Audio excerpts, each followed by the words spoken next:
Salut à tous, je me trouve en Australie à Sydney où je vais en fait participer à une grande conférence en Asie sur les innovations en supply chain. Je suis invité en fait à faire une présentation et donc je vais essayer de vous partager ce que je vais voir, ce que je vais apprendre et aussi ce que je vais présenter. Donc on se retrouve tout de suite et en tout cas il fait vraiment tout le temps beau dans ce pays, c'est incroyable.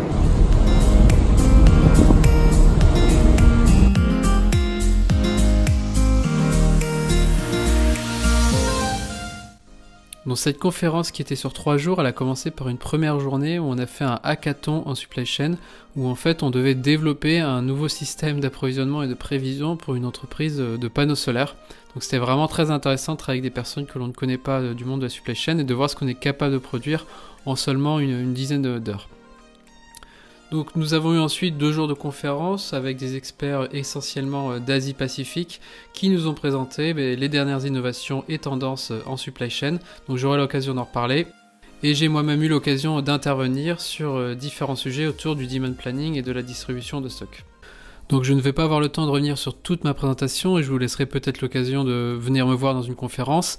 Mais en gros, cette présentation était tournée autour de 3 piliers pour améliorer ses performances, surtout dans la partie gestion de stock et demand planning. Donc le premier pilier était autour de la qualité des données, donc le label data.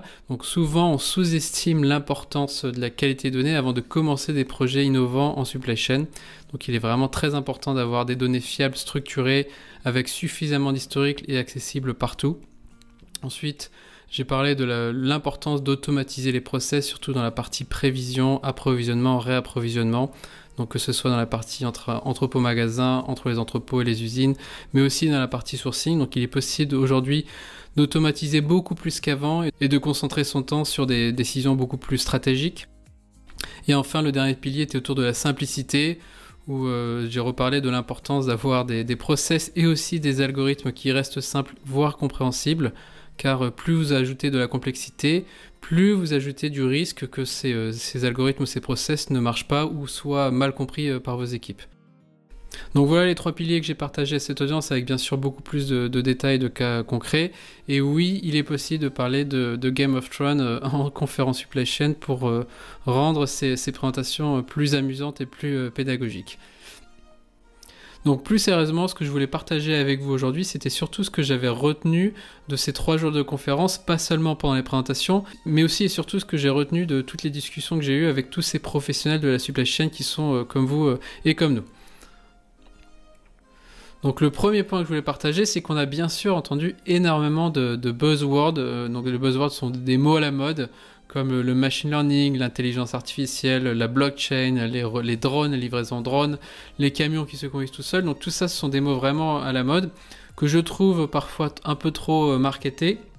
Mais en fait, dans la réalité, donc je viens au second point, c'est que finalement, on entend beaucoup de concepts, mais on a peu d'applications concrètes. Quand je dis concrètes, c'est vraiment à grande échelle.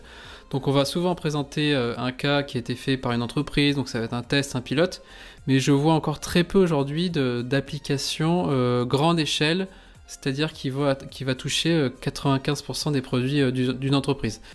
Donc il y a toujours encore un peu ce décalage entre ce que l'on va entendre en disant c'est vraiment l'avenir, c'est le futur, et la réalité, mais concrètement, qu'est-ce que je peux faire demain avec dans mon entreprise. Donc par exemple l'impression 3D, on en parlait beaucoup il y a 3-4 ans où ça allait soi-disant révolutionner la supply chain et finalement aujourd'hui on n'entend quasiment plus du tout parler de ce concept. Donc bien sûr on a vu des projets, donc par exemple surtout autour de la blockchain, on a eu énormément d'exemples autour de la blockchain comme par exemple le Beef Ledger qui est un projet qui va permettre de suivre en fait la qualité de la viande bovine en Asie, surtout entre l'Australie et la Chine. Donc on a ce genre de projets mais qui ne sont pas encore complètement implémentés. On a eu beaucoup plus de cas concrets avec une entreprise qui s'appelle Origin Trail, donc j'aurai l'occasion d'en reparler parce qu'on va sûrement travailler ensemble et je ferai des vidéos avec eux, mais eux ils ont proposé des projets très intéressants autour de la viande halal ou de la fashion industry, donc de l'industrie textile pour pouvoir suivre ces produits. Donc je vous ferai une vidéo à propos de la blockchain, mais on commence à avoir des applications blockchain notamment, mais pas encore énormément d'applications grande échelle sur des très très grandes entreprises. Troisième point, quand je discute avec les supply chain managers ou directeurs des grands groupes, La première chose qui revient, c'est j'ai pas le temps, j'ai énormément de pression opérationnelle pour délivrer les résultats. Et donc c'est vraiment la première préoccupation des personnes que j'ai rencontrées, c'est, je pense un peu comme vous, c'est que c'est bien l'innovation, mais en tout cas il faut que tu délivres plus 5% de dispo de service rate ou au moins 5% de stock l'année prochaine. Et donc ça, le problème de ce troisième point, c'est que les entreprises finalement n'investissent pas encore suffisamment déjà dans leur nouveau système, donc on a encore énormément d'entreprises qui travaillent sur des très vieux systèmes, par manque de temps, par pression opérationnelle et aussi par peur de perdre le contrôle ou de ne plus maîtriser leur process actuel. Donc ça c'est vraiment encore un problème que j'ai vraiment ressenti, pas dans les présentations mais dans les personnes autour de moi, c'est que on sent un peu que toutes les entreprises sont un peu prisonnières de leur vieux système, surtout pour les vieilles entreprises, et qu'elles ont peur de migrer vers ces nouveaux concepts plus innovants. Cinquième point, je trouve qu'il y a encore très peu d'automatisation, donc on commence vraiment beaucoup à en parler dans la partie entrepôt logistique. Par contre, dans la partie demand planning, prévision, réapprovisionnement, ou tout ce qui est autour vraiment de la gestion des calendriers des livraisons, on a encore une gestion qui est extrêmement manuelle. Et donc ça, je trouve que c'est vraiment dommage, parce que je trouve que c'est vraiment là où vous allez avoir vos principaux gains, notamment sur la partie prévision et réapprovisionnement. Et pour ça, vous n'avez pas besoin d'avoir une intelligence artificielle ou un machine learning. Des simples algorithmes avec des paramètres assez simples peuvent vous permettre d'automatiser à 95% une grande partie de vos tâches. Donc ça, c'est un point qui est encore vraiment sous-estimé aujourd'hui, et pourtant on a vu des nouveaux concepts très intéressants, comme celui-ci que vous voyez sous les yeux, et donc j'aurai l'occasion d'en reparler prochainement, où on peut vraiment aujourd'hui automatiser beaucoup plus les tâches qu'auparavant. Sixième point, on a vraiment beaucoup parlé de ce qu'on appelle le rapprochement logistique. Donc auparavant, on cherchait à optimiser ses coûts au maximum et donc à ouvrir son entrepôt dans une zone à bas coût, donc loin des centres-villes. Et maintenant, on a l'effet Amazon et l'effet Alibaba, donc qui sont les deux principaux leaders dans l'e-commerce et qui petit à petit promettent des livraisons de plus en plus rapides. Donc moins de 2 heures pour Amazon et moins dans Alibaba. Donc je vous conseille d'aller voir notre vidéo sur Alibaba où je fais 2 commandes tests. Et donc ces commandes tests sont livrées en à peu près 30 minutes. Donc à cause de cette pression des clients qui veulent tout de suite, on est obligé de venir rapprocher les centres logistiques dans les villes. Et donc on a des nouveaux concepts, donc on nous a présenté plusieurs concepts de ce qu'on appelle les Micro Fulfillment Centers. Donc ce sont des petits centres de distribution que l'on va mettre dans les villes où on va prendre, donc les supermarchés ont des gros problèmes de rentabilité à peu près partout dans le monde. Et donc ces supermarchés sont en train de réduire leur surface commerciale pour mettre dedans des petits Micro Fulfillment Centers pour pouvoir livrer toutes ces commandes express en moins de 2 heures en centre-ville. Donc septième point, donc ce point-là il était énormément discuté, surtout à l'apéro après la conférence, c'est la trade war qu'on a entre donc la guerre douanière qu'on a entre les États-Unis et la Chine. Donc c'est un impact en ce moment qui est considérable pour les supply chains, parce qu'en supply chain on a besoin d'avoir de la visibilité long terme, et en ce moment tout est possible. Donc on a plusieurs industries qui sont en train d'être vraiment chamboulées, notamment l'agriculture, les matières premières, là on parle maintenant de téléphonie, voire de textile et de chaussures. Donc il faut savoir que derrière, surtout en Asie, vous avez énormément de supply chain de composants aussi.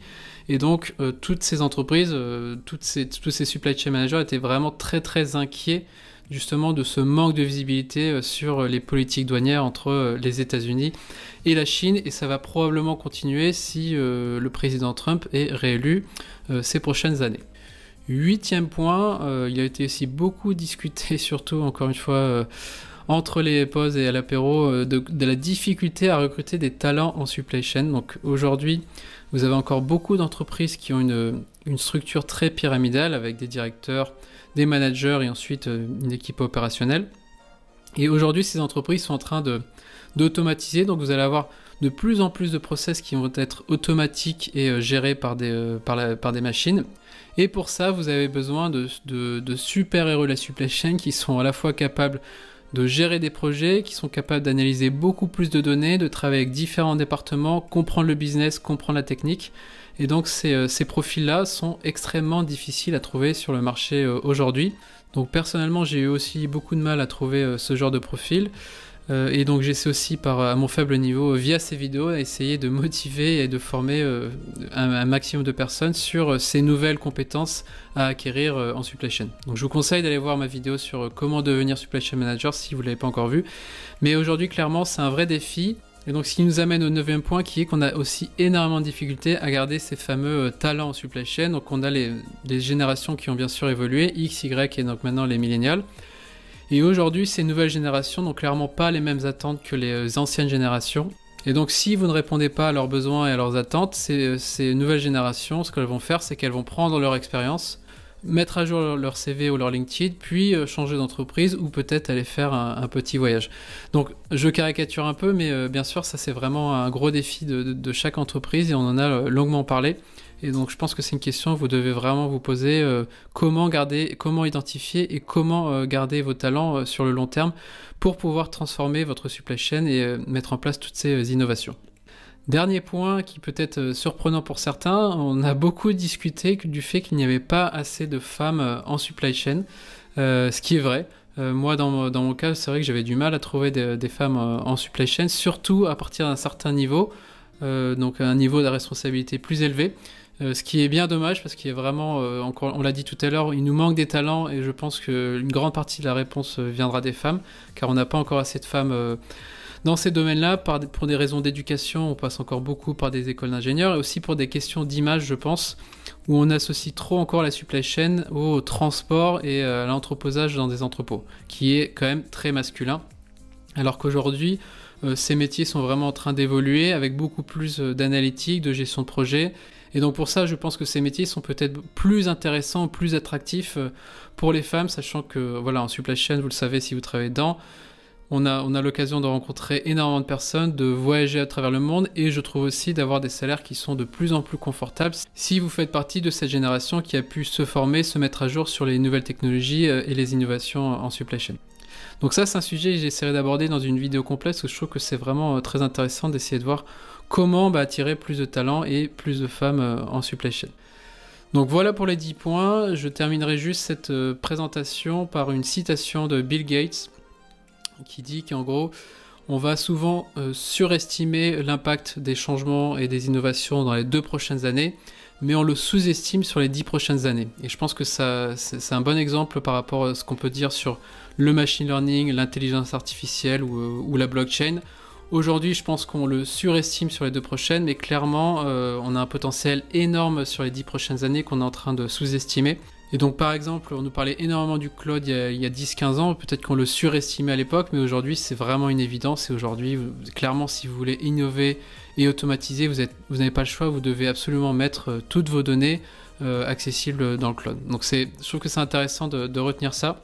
Et donc pour conclure, si vous organisez vous aussi une conférence ou un workshop sur le domaine de la supply chain, donc particulièrement sur tout ce qui est tendance, innovation, demand planning, gestion de stock, machine learning, logiciel ERP ou sur les nouvelles carrières et comment accélérer sa carrière en supply chain, n'hésitez pas à nous contacter. Donc je pourrais personnellement intervenir en 3 langues, donc en français, en anglais ou en portugais. Donc vous avez ici, vous allez simplement dans la rubrique contact et vous nous envoyez un petit message.